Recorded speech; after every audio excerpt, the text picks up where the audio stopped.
Bienvenidos a la Cátedra de Historia de la Medicina. Hoy tocaremos el tema de la medicina en tiempos precolombinos.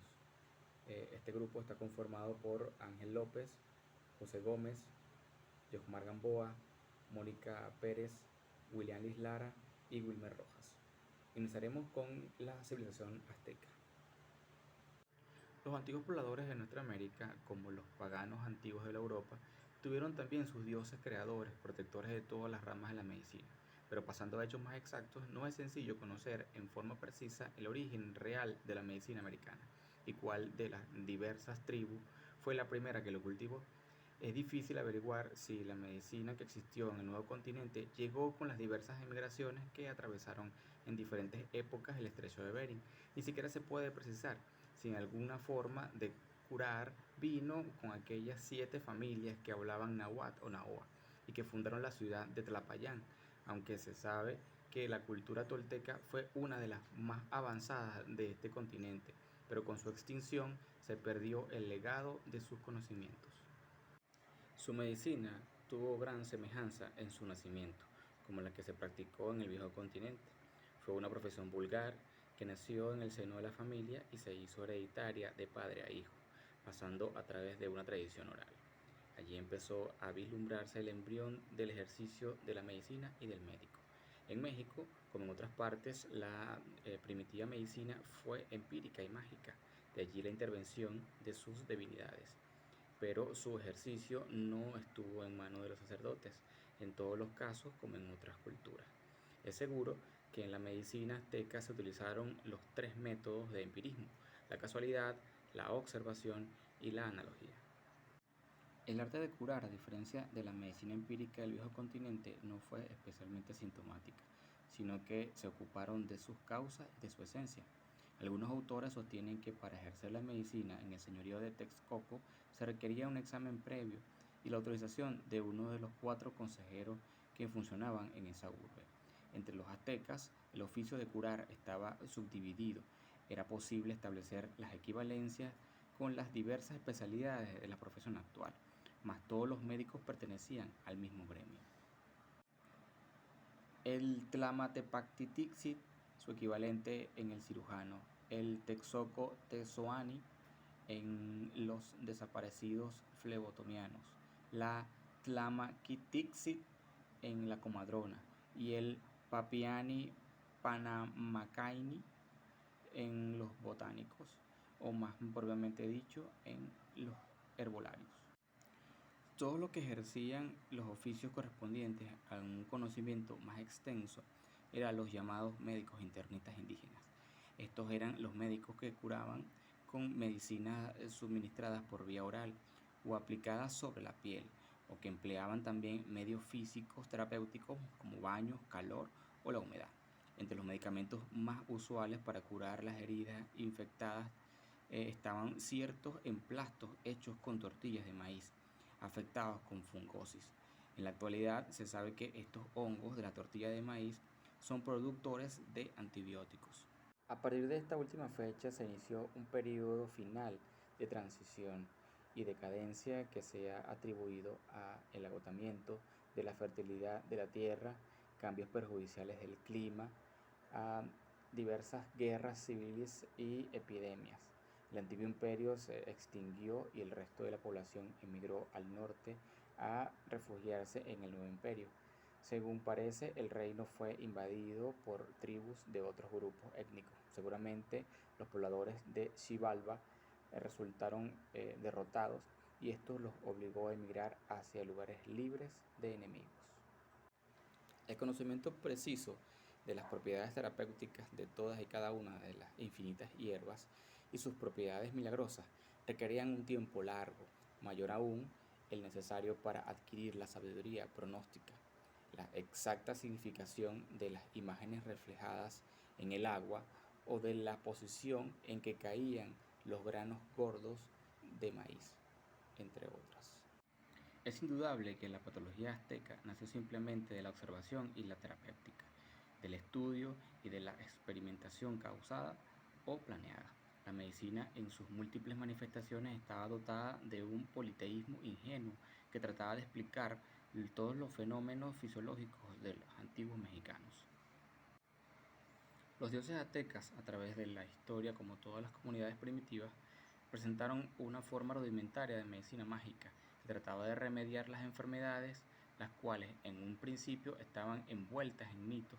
Las prácticas de hechicería trataban de encontrar una explicación por la intervención de deidades a las que confiaban la virtud de otorgar salud o de quitarla. En los pueblos mayas, la idea sobre enfermedad guardaba estrecha relación con las concepciones morales y religiosas. El olvido de una ofrenda, la omisión de elevar una plegaria a los muertos, podría ser la causa de algunos padecimientos.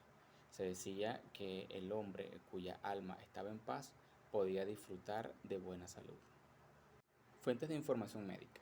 Entre los mayas, familias y hasta linajes se dedicaban al arte de la medicina. Los conocimientos médicos eran transmitidos por los ancianos a los jóvenes, y puesto que la herencia patrilineal se presentaban como dominante, lógico era que el hijo recibiera la experiencia de su padre. El adiestramiento del arte médico comenzaba a temprana edad. De simple ayudante pasaba a el aprendiz, con el correr de los años a convertirse en médico. Deidades médicas. Los dioses mayas de la medicina eran tres: Ixchel, Sitboltum y Sabna. Se afirma que los dos primeros fueron una mujer y un varón, que formaban una pareja, que descubrió las virtudes de las plantas. Fundaron la profesión del Hammen, o médicos, que quiere decir aquel que entiende. El tercero fue sacerdote y jerarca. La medicina maya. No sería exagerado decir que la más brillante y admirable de todas las culturas americanas quizá haya sido la maya.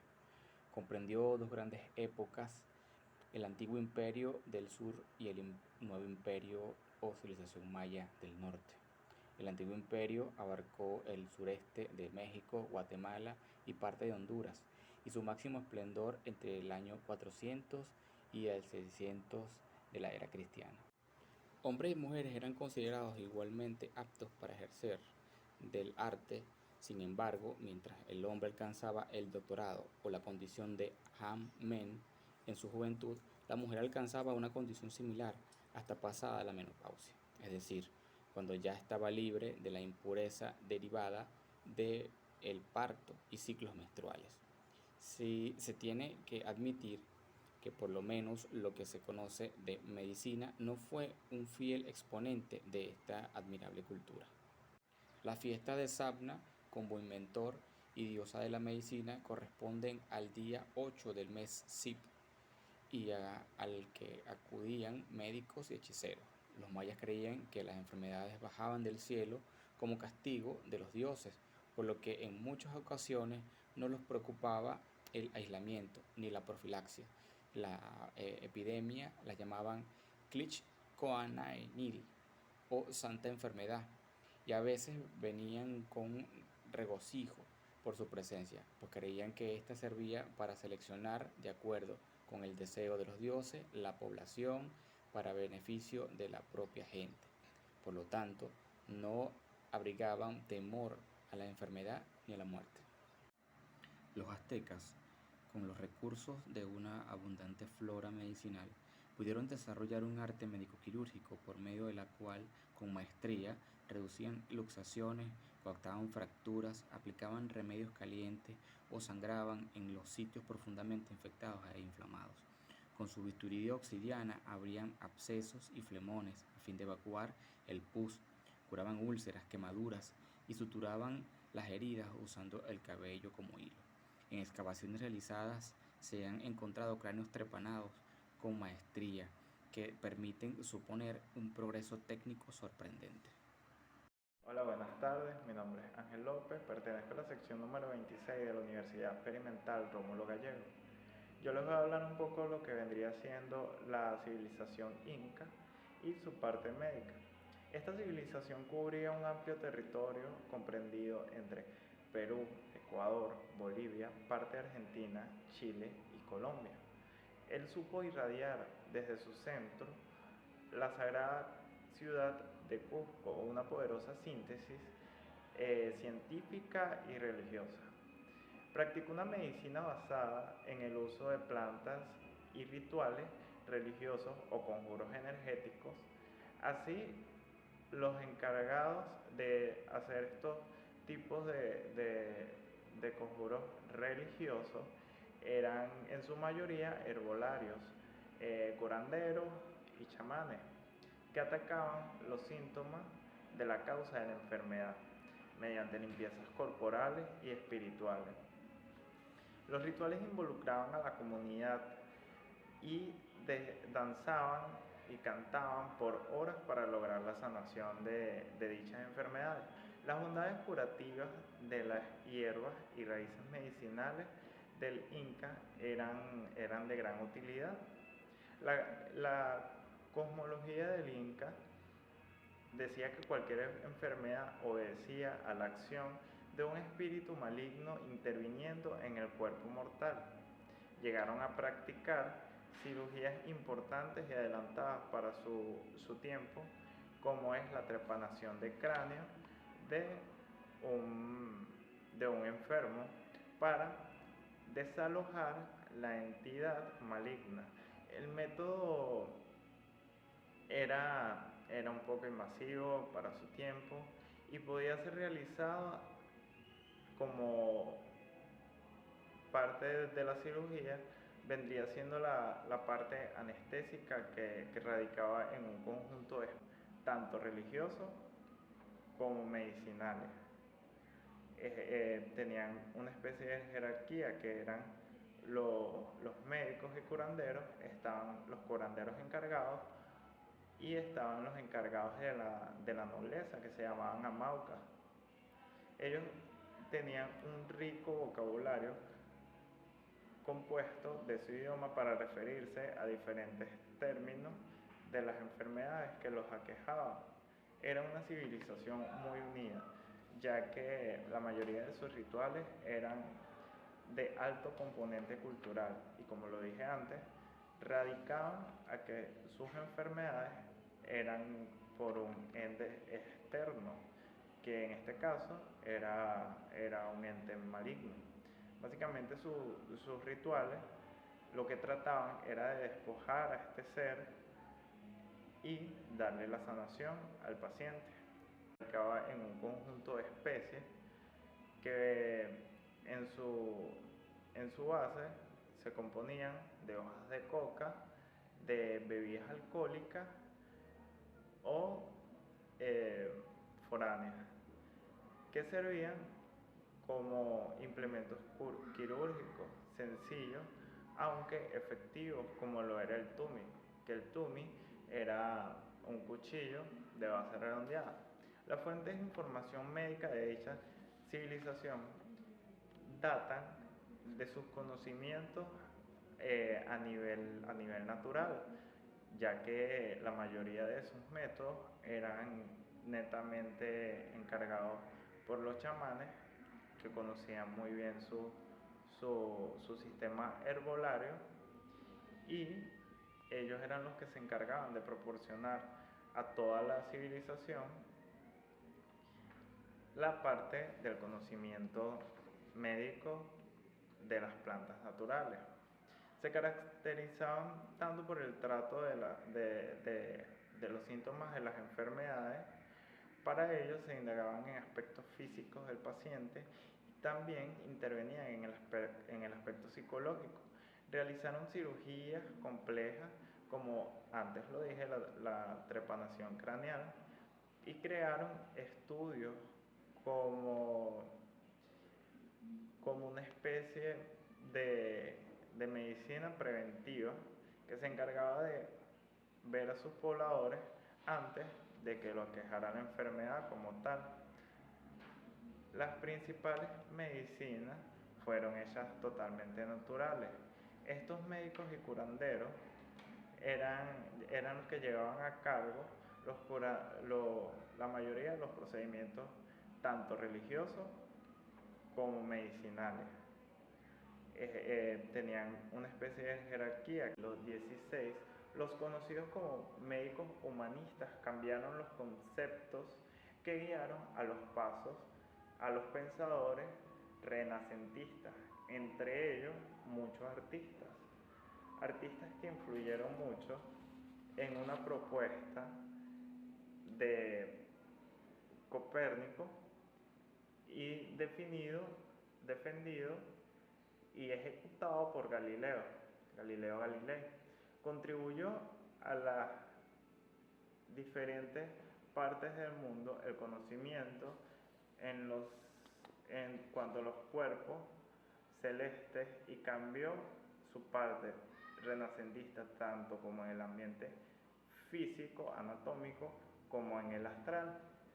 Los pintores y anatomistas, entre ellos los más relevantes que vendrían siendo Leonardo da Vinci, que nació en 1452 hasta 1519, realizó disecciones del cuerpo humano con una finalidad artística. De 1489 a 1500 se iniciaron una serie de diseños anatómicos en los que él mismo trabajó durante casi 40 años. Alberto Durero, aunque sin estudios previos, pero apreciado por su genialidad que se plasman en su xilografía, también dio pasos agigantados al desarrollo de la materia de anatomía como estudio. Miguel Ángel y su David hace gala de su dominio anatómico con su David perfecto, el cual disponía de unos atributos perfectos, juveniles, con unas extremidades ya adultas. Paracelso y otros también fueron influyentes en el desarrollo de dicha cátedra. Fue un médico renacentista. Desde Francastoro tuvo un gran desarrollo. 50 años después, desde 1580 hasta que se publicó la primera ilustración creada por un anatomista británico llamado Clifford Archingill, trabajó los tratados de más de 50 años anterior. Entre ellos basó su conocimiento en lo que decía Francastoro sobre la epidemiología, evaluaban los sistemas de propagación de lo que vendrían siendo las pestes y las pandemias. En eso vendría entrando lo que vendría siendo la peste bubónica, aparecida en Europa entre 1570 y 1579, y dirigió durante mucho tiempo las escuelas de medicina de París. Cabe destacar que todos estos autores, artistas, tuvieron su granito de arena para el desarrollo médico anatómico de la época renacentista, trayendo grandes aportes que poseemos hoy en día los estudiantes de medicina a nivel mundial. Un gran médico, un gran alquimista y un astrólogo suizo. Por su parte sobresalen Andrea Berzelius o Andrés Berzelius, quien lustró el Humanis Corpus Fabrica, que representa una de las formas artísticas más revelantes del cuerpo de una manera realista y exacta. También podemos mencionar a Eustaquio, a Jean Fernel, pero fue Paré quien implantó técnicas como el torniquete, las ligaduras de los grandes vasos y las amputaciones, y formalizó la cura con objetos y procedimientos quirúrgicos. Decía que la cirugía tenía 5 funciones. Una de ellas era eliminar lo superfluo, restaurar lo que se ha dislocado, reparar lo que no está unido y reunir lo que está separado. y reparar también las heridas por armas de fuego. Él decía que la limpieza de las heridas era fundamental. En ese momento no sabía por qué, pero tenía hincapié en que la limpieza de las heridas era fundamental para lo que vendría siendo la recuperación del paciente a plenitud. Los fisiólogos decían que la fisiología no era una ciencia experimental, sino era la autonomía, incluyendo la metodología física de la investigación. Decían que era una parte acelerada, elevada, era una parte especializada de la anatomía. Por su parte, la epidemiología en el tiempo renacentista, desde Fran Castoro, tuvo un gran desarrollo. 50 años después, desde 1580 hasta que se publicó la primera ilustración creada por un anatomista británico llamado Clifford Archingill, trabajó los tratados de más de 50 años anterior. Entre ellos basó su conocimiento en lo que decía Fran Castoro sobre la epidemiología, evaluaban los sistemas de propagación de lo que vendrían siendo las pestes y las pandemias. En eso vendría entrando lo que vendría siendo la peste bubónica, aparecida en Europa entre 1570 y 1579, y dirigió durante mucho tiempo las escuelas de medicina de París. Cabe destacar que todos estos autores, artistas, tuvieron su granito de arena para el desarrollo médico anatómico de la época renacentista, trayendo grandes aportes que poseemos hoy en día los estudiantes de medicina a nivel mundial. También tenemos comprendido que en una época del siglo XV y el siglo XVI se estableció una etapa importante para la medicina. A finales de la Edad Media empieza la flexibilización de la prohibición sistemática eclesiástica para diseccionar cuerpos humanos. Los médicos de la época empezaron a introducirse tímidamente a la práctica que aceleraría la posibilidad del acceso anatómico. Desde el 1400 se realizaron disecciones en priorizados grupos de estudio, y a finales del siglo XV y principios del siglo XVI se comenzaron a incluir entre los planes de estudio de algunas universidades, por lo que la asistencia de los estudiantes se hizo obligatoria. Los cuerpos que eran proporcionados por las autoridades del ayuntamiento generalmente eran cadáveres de criminales condenados a muerte. Lo habitual para la disección era un cuerpo al año, vendría siendo un cuerpo masculino y un cuerpo femenino, generalmente entre los meses de enero y febrero, debido a la falta de refrigeración. Estos cuerpos pasaban por un proceso de descomposición que limitaba el estudio de la anatomía como tal. Durante el proceso, un profesor de texto desde una tarima exponía el dogma médico. El cirujano, en ese tiempo se le decía barbero, ejecutaba la inserción, mientras que un tercero señalaba con una varilla las estructuras referidas por los órganos diseccionados. Cuando las partes diseccionadas diferían con los antiguos testamentos, se declaraba que el cuerpo era defectuoso y que no servía.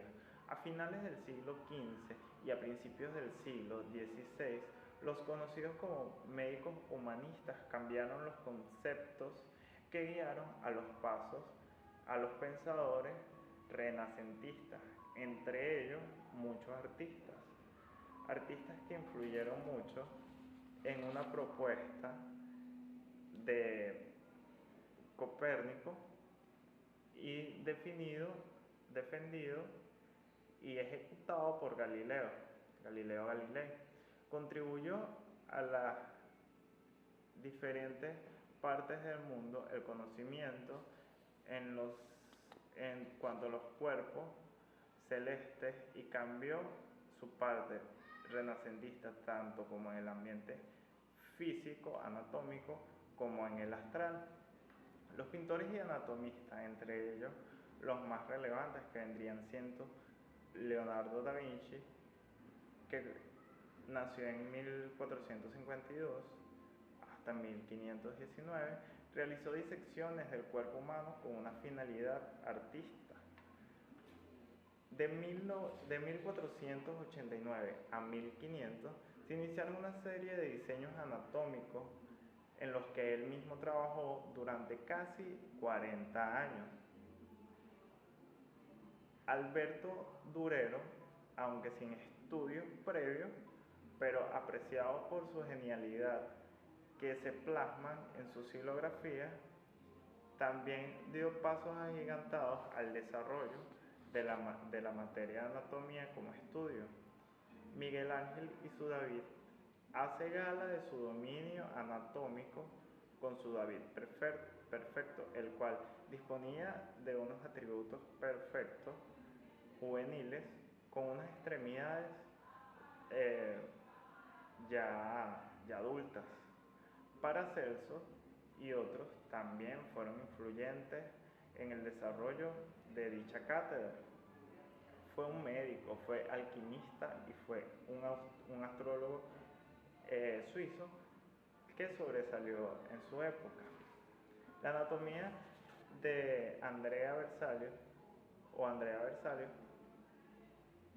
quien elaboró el Humanis Corpus Fabrica, representaba de una forma artística el cuerpo humano a la perfección y muy realista. Entre ellos cabe mencionar también a Charles Buenas tardes, mi nombre es Mónica Pérez y yo le vengo a hablar sobre la historia de la medicina en el siglo XVII. Algunos personajes que marcaron nuestra medicina, por ejemplo René Descartes. Él desarrolló el método anatomoclínico, supuso un gran avance para la medicina moderna, ya que fue una nueva forma de entender el proceso diagnóstico. Este cambio de pensamiento hacia una forma de entender el proceso diagnóstico hacia una forma más científica fue desarrollándose gradualmente durante varios siglos y culminó de forma brillante con las aportaciones de la escuela francesa. El método consiste en 4 tareas básicas: verificar si existen evidencias reales e indubitables acerca del fenómeno o cosa estudiada; analizar, o sea, dividir al máximo las cosas en sus unidades de composición fundamentales y estudiar esas cosas más simples que aparecen; sintetizar, o sea, agrupar nuevamente las unidades estudiadas en su conjunto real; enumerar todas las conclusiones y principios utilizados a fin de mantener el orden del pensamiento. Seguimos con Francisco Bacon. Conocido como filósofo, presentó un plan de reformas para las ciencias en el que primordialmente sustituyó el método de conocimiento escolástico por uno más racional y experimental, con el fin de que fuera útil y pragmático para el progreso de la sociedad. Este método lo desarrolló en su obra Novum. Bacon fue sin duda el primero en distinguir entre investigación científica y razonamiento lógico.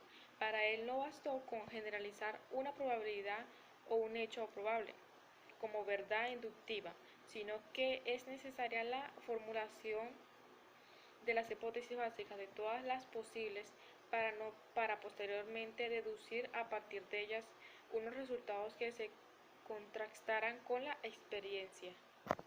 Seguimos con Van Helmont, químico físico y médico flamenco de Bélgica. Es conocido por sus experimentos sobre el crecimiento de las plantas, que reconocieron la existencia de gases discretos y defendía la generación espontánea. Identificó los compuestos químicos que hoy llamamos dióxido de carbono y oxígeno de nitrógeno. Fue el primer científico que diferencia entre los conceptos de gas y aire. Bueno, fue también el primero en aplicar principios químicos en sus investigaciones sobre la digestión y la nutrición para el estudio de problemas fisiológicos. Por esto se le conoce como el padre de la bioquímica.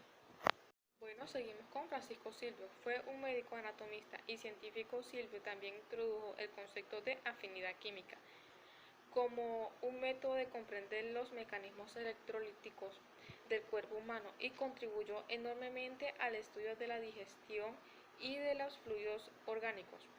Seguimos también con Borelli Alfonso. Bueno, médico matemático y físico napolitano.